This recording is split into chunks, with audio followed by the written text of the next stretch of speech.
성경에 보면은 예수님이 믿음에 대해서 칭찬하신 때도 있지만은 믿음이 작은 것에 대해서 책망하신 말씀도 있습니다. 여기서 보니까 믿음이 작은 자들이라고 할 때 이 믿음이 작다고 작은이라고 하는 단어는 마태복음에 자주 사용된 단어입니다. 예수님이 본문의 말씀과 같이 제자들의 부족한 믿음을 지적할 때에 쓰였다는 겁니다. 오늘 이 본문은요, 예수님과 제자들이 한 배를 타고 갈릴리 바다를 향해서 가고 있는 중입니다. 그런데 도중에 풍랑을 만났습니다.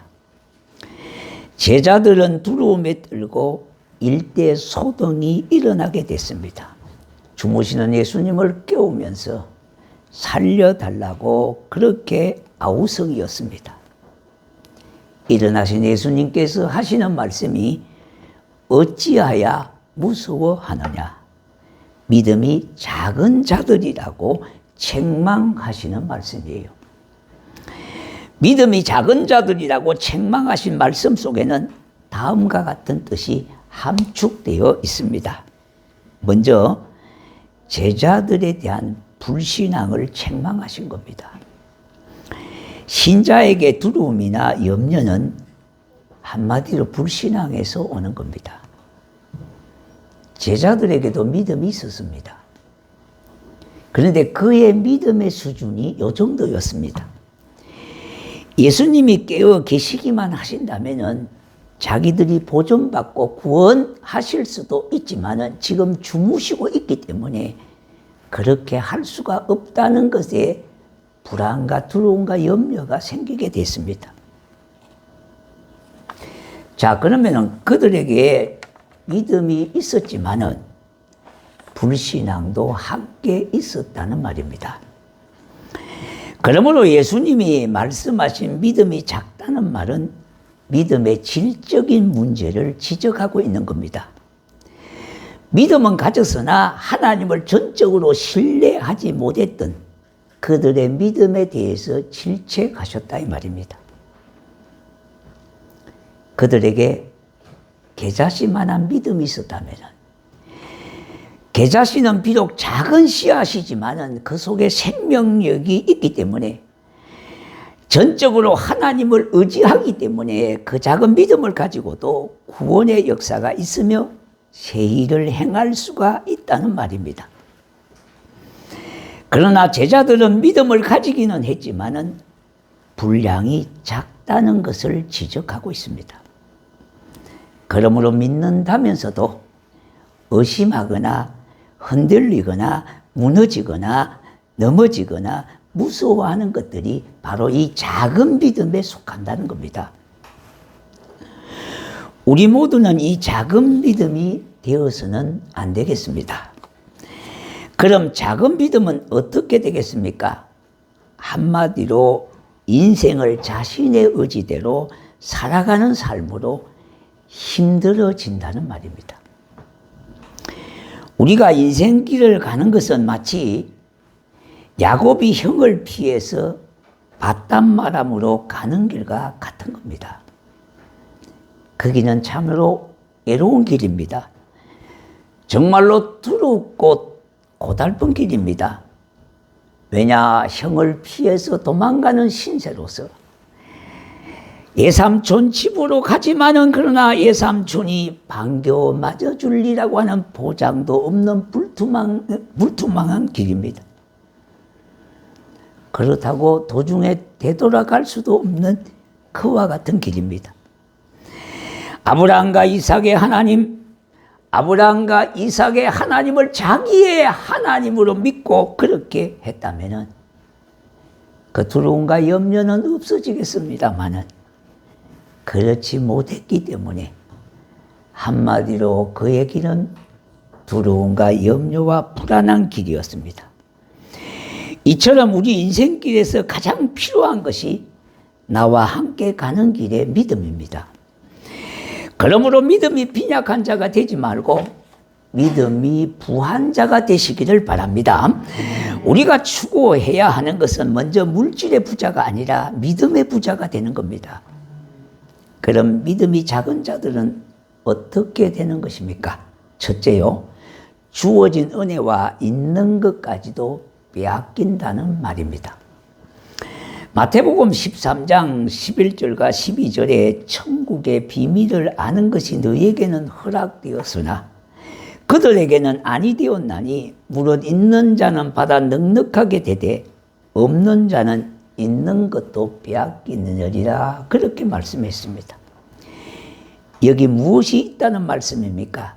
천국의 비밀을 깨닫는 마음입니다. 자세히 말하면 씨 뿌리는 비유처럼 말씀의 씨를 받아서 끝까지 믿고 지켜 풍성한 결실을 가져오는 믿음을 가리키는 겁니다. 겨자씨는 비록 작지만은 생명력으로 꽉 차 있기 때문에 그것은 땅에 묻히지만은 싹이 나고 결국은 잎이 나고 열매가 보장되어 있다는 말입니다. 왜 그렇게 그럴까 하는 점입니다. 자, 여러분, 자기 믿음대로 너희 믿음대로 되기 때문입니다. 이처럼 중요한 것이 바로 믿음 아닙니까? 믿음이 크면 결과도 큽니다. 그러나 믿음이 작으면 결과도 작게 되어진다는 겁니다. 이것이 천국의 공식과 같은 겁니다. 축복의 크기는 한마디로 믿음의 크기와 비례하는 말입니다. 하나님이 우리에게 아무리 큰 복을 주고 싶어도요, 내 믿음의 크기가 그 이상을 능가하지 못한다는 겁니다. 그러므로 하나님이 우리에게 복을 쌓을 곳이 없을 만큼 주고 싶지만은 주실 수가 없다는 말씀이에요. 이건 뭐 절대적인 것은 아니지만은 우리의 믿음이 작지만은 하나님이 경우에 따라서 넘치도록 주실 경우도 있습니다만은 일반적으로는 그렇지 않다는 말입니다. 구약에서 우리 등장하는 인물 중에 엘리사의 선지가 있습니다. 수넴 여인의 가정을 통해서 기름이 흘러 넘치도록 하나님의 기적을 보여주셨는데요. 그런데 수넴 여인의 가정에서 기름 그릇을 준비한 것만큼 넘치게 주셨다는 겁니다. 전능하신 하나님이지만은 믿음을 가진 자에게만 이런 기적을 베풀어 주신다고 하는 것을 믿어야 하는 겁니다. 그래서 내 믿음대로 될지어다, 그렇게 말씀했습니다. 다시 말씀드린다면은 저와 여러분의 믿음대로 되어진다는 거예요. 그러니까 중요하지 않습니까? 뿐만 아니라 얼마나 신나는 말씀입니까? 동시에 두려운 말씀이기도 합니다. 믿음대로 되리라. 큰 믿음은 큰 믿음대로 되리라. 자, 이와 같이 믿음이 있으면 더욱 받아 넉넉하게 되지만 믿음이 없으면 가진 것도 빼앗긴다는 것이 주의 말씀임을 명심하셔야 합니다. 두 번째는요, 하나님에게 근심거리가 되는 겁니다. 히브리서 11장 6절에 보니 믿음이 없이는 기뻐시게 못하나니 이 말씀이 있습니다. 하나님을 기쁘시게 하려면 믿음이 있어야 한다는 말인데 반대로 믿음이 없으면 하나님의 근심거리가 된다는 말이에요. 이삭이 큰아들 에서 때문에 얼마나 골칫거리로 머리 아픈 세월을 보내게 됐습니다. 다시 말씀드린다면 에서 때문에 이삭이 큰 근심거리가 됐다는 겁니다. 그럼 믿음에 대한 것에 올바른 이해하기 위해서요, 믿음이 아닌 것을 알아야 하겠습니다. 믿음과 비슷한 것이 있는데 신념이라는 말입니다. 신념이라고 하는 것은 자기의 정신력은 믿음이 아니라는 말입니다. 어떤 어려운 일이라도 성취할 수 있다고 하는 이 신념은 바로 한마디로 믿음이 아니라는 거예요. 그뿐만 아니라 자기 스스로 가지는 확신도 믿음이 아닌 겁니다. 기독교 신앙에서 말하는 이 믿음이라고 하는 것은 바로 성경적인 믿음을 말하는데요. 자기 생각에 대한 확신이 아니라 하나님의 말씀을 근거로 한 믿음이어야 한다는 겁니다. 그러니 약속의 말씀도 없이 혼자 스스로 생각하는 것은 믿음이 아니라는 말씀이에요. 창세기 26장부터요, 34장, 창세기 26장부터 34절, 35절에 보니까 에서가 40세에 아내를 취하게 되는데요. 헷 족속 브에리아의 딸 유디카, 헷 족속 엘론의 딸 바스맛을 아내로 취하였더니 그랬습니다. 자, 여기 보십시다. 헷 족속은 어떤 족속이냐 하니까 이스라엘하고 대적 관계가 있는 철천지 원수와 같은 관계입니다. 다시 말씀드린다면 오늘 성경은 뭐라고 말했습니까? 아내로 취하였더니 그들이 이삭과 리브가의 마음을 근심이 되어졌더라고 했습니다. 에서가 하나님이 원하시는 길로 가지 않았기 때문에 그래요. 다시 말씀드린다면 하나님의 약속의 말씀을 저버렸기 때문에 그렇습니다. 에서는요, 하나님을 믿는 자녀들하고는 관계없이 자기 취향대로 불신자들만 골라서 결혼을 했다는 말입니다.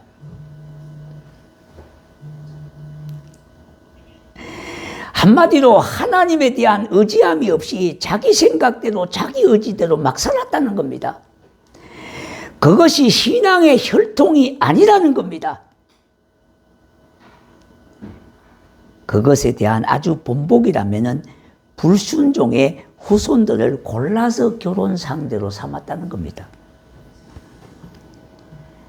자, 우리가 이런 면에서 자녀들도 무엇보다도 믿음이 있어야 부모의 마음을 흡족하게 할 수가 있고요.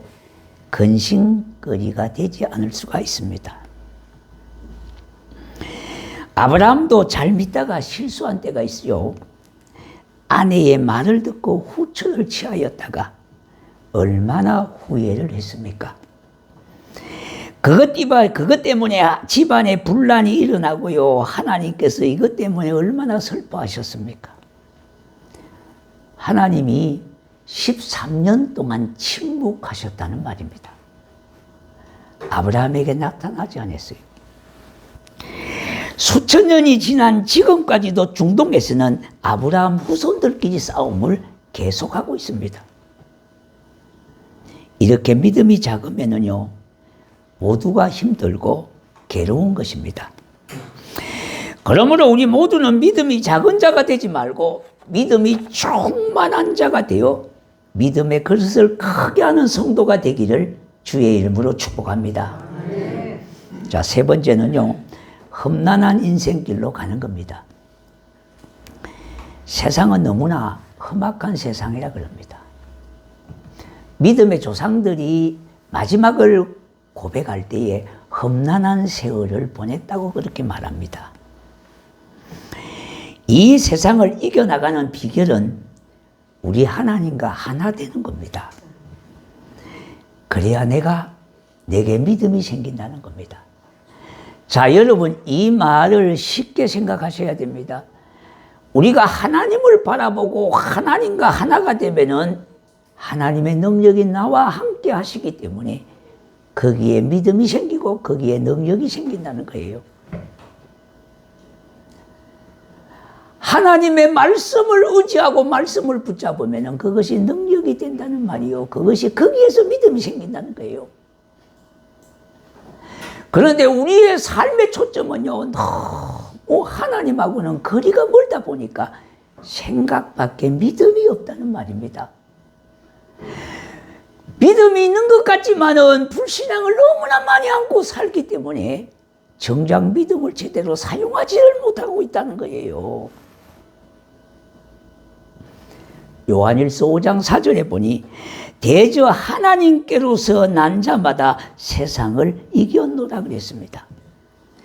세상을 이긴 이김은 이것이니 우리의 믿음이니라 그렇게 말씀했습니다.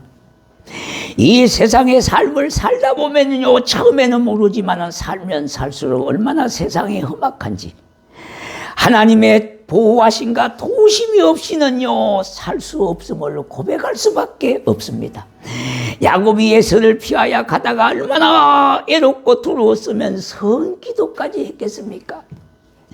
제자들이 풍랑을 만나 두려운 마음도 믿음이 작기 때문에 일어난 일들 아닙니까? 그러나 예수님은 그 풍랑 가운데에서 어떻게 주무셨다는 겁니다. 우리 모두는요 이 예수님을 모시고 이 세상에서 걱정, 염려, 근심, 걱정 이겨내는 삶을 살아야 되는데 그것은 믿음밖에 없는 거예요. 믿음이 이기게 하느니라.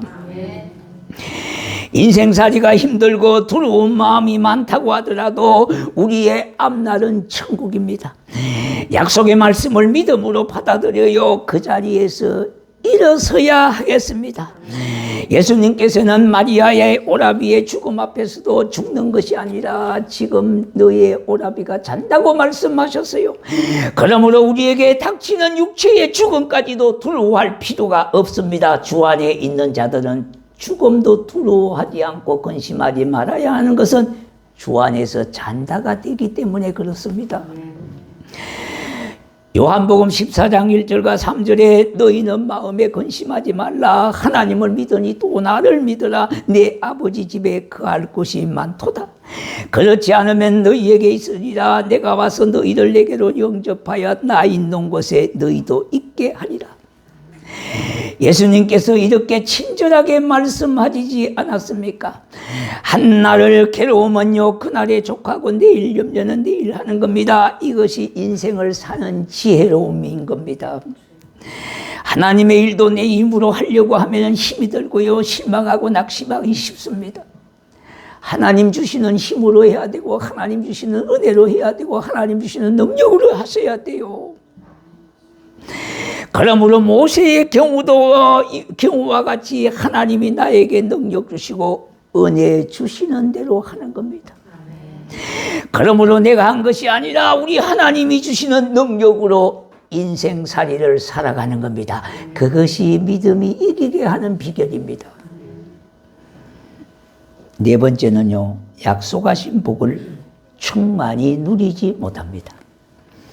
에베소서 2장 6절과 8절에 보니까 또 일으키사 그리스도 예수 안에 함께 하늘에 앉으시니 이는 그리스도 예수 안에서 우리에게 자비하심으로 지극히 풍성함을 오는 세대에 나타내려 하심이니라. 너희가 그 은혜를 인하여 믿음으로 말미암아 구원을 얻었나니 너희에게서 난 것이 아니요 하나님의 선물이라고 했습니다. 하나님 아버지께서 예수 안에서 허락하시지 않는 것이 없도록 하셨는데 믿음이 작으나 그것을 누리지 못한다는 겁니다. 의심하지 마시기 바랍니다. 하나님의 말씀에 견고히 서시기 바랍니다. 하나님께서는 그리스도를 통하여 이루신 것을 그냥 믿음으로 받아들이시기를 바랍니다. 우리의 죄를 십자가에 못 박아 주셨고요. 지금 우리의 주소는 하늘 우편 예수 그리스도께서 앉으신 그 자리입니다. 그 자리가 구원의 자리요. 그 자리가 승리의 자리입니다. 그 자리가 영광과 권능의 자리입니다. 그것이 저와 여러분이 가야 될 하나님 나라의 이치다 이 말입니다. 이것을 믿고 시인함으로 나의 삶에서 하나님의 복을 누리고 사는 겁니다. 그리고 하나님께 맞추어 사십시오. 우리가 하나님께 대한 믿음이 작으니까 내 주장이 강한 겁니다. 자, 오늘 우리가 문제가 뭡니까? 다 내 말을 들으라는 겁니다. 이런 의식으로 팽배하다 보니까 하나가 되는 것은 점점 멀어져 갑니다. 이러므로 나하고 안 맞는다고 하지 말고 서로가 하나님께 방향을 맞추면은요, 나의 삶이 보호를 받고 행복해지는 비결입니다. 여기에 있는 목사도 마찬가지입니다. 하나님께 초점을 맞추어야 되고, 장로님도 권사님도 모든 전사님도 안수 집사님 모든 성도가 하나님의 말씀에 초점을 맞춰야 주 안에서 하나가 될 수가 있습니다. 그런데 오늘 이 현실을 바라보십시오. 모두가 내 말을 들으라는 겁니다. 이러니까 하나가 될 수가 없어요. 그러므로 결국은 우리 성도들이 하나님의 말씀이 회복되어져야 진정한 주 안에서 하나가 되어지고, 하나가 되어질 때 믿음이 생기는 것이고 험난한 세상 길을 이길 수 있는 비결이기도 합니다. 어떻게 하나가 되지 아니하고 이길 수가 있냐 이 말입니다. 세상을 이겨나갈 수가 없고요, 우리의 신앙을 견지할 수가 없다는 거예요. 예수님께서 십자가를 지시기 전에 제자들에게 유언으로 하신 말씀이 뭡니까? 나와 아버지가 하나와 같이 너희들도 하나가 되거라. 왜 그 말을 마지막 유언에 남겼겠습니까? 이 세상은 험난한 세상이기 때문에 그래요. 이제는 예수 그리스도께서 아버지께로 가시잖아요. 보혜사 성령을 보내주시겠습니다만은, 그러나 이 세상은 험난하기 때문에 아버지와 너희가 하나가 되어지듯이 성도가 성도끼리 하나가 되어요. 그래야 믿음을 견지하고 살 수가 있다는 말입니다. 하나님을 바라보고 하나님과 하나가 되어져야 거기에 믿음이 생기고 거기에 능력이 생긴다는 말입니다. 자, 여러분, 영화배우나 연예인들이 화려하게 막 결혼을 합니다. 수억을 들이고 수천만을 들여가지고 화려한 결혼식을 합니다. 그런데 겉보기는 그렇게 행복한 것 같아도요, 실상은 그렇지 않다고 하는 사실이 너무너무 많습니다. 물론 다 그런 건 아닙니다만은도요. 왜 그러냐 하니까 그들은요, 철저하게 경쟁에 수많은 경쟁자들을 물리치고 홀로 서기를 성공한 사람들이거든요. 그러니까 자기 주장이 너무 강합니다. 자기 의식이 꽉 차 있습니다. 그러니까 남의 말을 듣지를 않습니다. 자기 말고는 다른 사람 존재를 잘 인정하지 않습니다. 그러니까 이런 분들에게 가장 약한 부분이 뭐냐 하니까 서로를 배려하고 존중하는 것이 부족해요. 자신의 주장이 옳다고만 이야기하기 때문에 남의 이야기를 귀담아 듣지도 않는다 이 말입니다. 그래서 부부가 쉽게 갈라서는 경우가 많습니다. 그러므로 우리 주님께 방향을 정하고 나가면은요, 내 인생이 쉽고 평탄한 길로 들어서는 겁니다. 사랑하는 성도 여러분, 그러므로 세상을 이기신 주님의 능력으로 담대하라. 내가 세상을 이겼노라. 그렇게 말씀하신 주의 말씀을 붙들고, 아무리 이 세상이 험난하고요 괴로운 인생길이라 하더라도 나를 도우시는 하나님은 내 곁에 계시고, 나의 작은 신음의 소리도 예면하지 아니하시고 들으시는 하나님. 가만히 오늘 말씀을 보십시다. 풍랑 속에서도 제자들이 믿음이 없어서 아우성입니다. 예수님을 깨웁니다 지금요. 그런데 믿음이 작은 자들이라고 말씀하시면서 그들의 신음소리를 예면하지 않으셨어요. 그 풍랑을 잠잠케 해주셨다는 겁니다. 사랑하는 성도 여러분, 오늘도 우리는 이 자리에서 이 말씀 붙들고 있어서야 합니다. 낙심하거나 포기하지 말아야 합니다. 예수님은 나의 작은 신음의 소리도 예면하지 아니하고 응답하시기를 원하시는 주님. 그러므로 귀신 들린 아이의 아비와 같이 내가 주여 믿나이다. 나의 믿음 없는 것을 도와주시옵소서. 이 믿음을 구하시기를 바랍니다. 그러므로 우리 아름다운 교회 성도 모두가요, 이와 같은 믿음의 사람으로, 믿음의 부한자로, 믿음의 역사가 주인공이 될 수 있는 귀하고 축복된 자리에 모두가 서시기를 주의 이름으로 축복합니다. 예, 우리 이제